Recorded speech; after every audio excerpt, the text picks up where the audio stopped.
சென்னை அடுத்த நன்மங்கலம் ஊராட்சி தமிழக முதல்வர் மு.க. ஸ்டாலின் பிறந்த நாளையொட்டி சோழிங்கநல்லூர் தொகுதி புனித தோமையார்மலை தெற்கு ஒன்றியம் நன்மங்கலம் திமுக சார்பில் சோழிங்கநல்லூர் சட்டமன்ற உறுப்பினர் ச. அரவிந்த் ரமேஷ் மற்றும் ஒன்றிய கழக செயலாளர் கோவிலம்பாக்கம் ஜி. வெங்கடேசன் ஆகியோர் கலந்து கொண்டு நன்மங்கலம் ஊராட்சிக்குட்பட்ட 5 இடங்களில் கழக கொடியேற்றி இனிப்புகள் வழங்கி மூத்த முன்னோடிகளுக்கு வெகுமதி மேலும் கிரிக்கெட் போட்டியில் வெற்றி பெற்ற வீரர்களுக்கு கேடயம் மற்றும் பொதுமக்களுக்கு அறுசுவை உணவு வழங்கினார்கள்.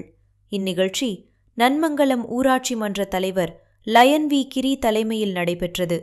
உடன் ஊராட்சி மன்ற துணைத் தலைவர் கே. வி. கார்த்திகேயன், மாவட்ட கவுன்சிலர் என். வேதகிரி, மாவட்ட தொழில்நுட்ப அணி துணை அமைப்பாளர் பாரதிராஜன், வார்டு உறுப்பினர்கள் பாலாஜி, பிரபாகரன் என்கின்ற குரு, லோகநாதன், வில்சன், மேலும் கழக நிர்வாகிகள் பரணி, முனுசாமி, சரவணமூர்த்தி, சார்லஸ், பவுல்ராஜ், திருமால், உத்தமராஜன், செந்தில்குமரன், பாலா, ரங்கராஜன், பிரின்ஸ், தனஞ்சயன், ஹரி நாராயணன், சிவகுமார், விக்னேஸ்வரன், அண்ணாமலை, நரேஷ் மற்றும் பொதுமக்கள் என ஏராளமானோர் கலந்து கொண்டனர்.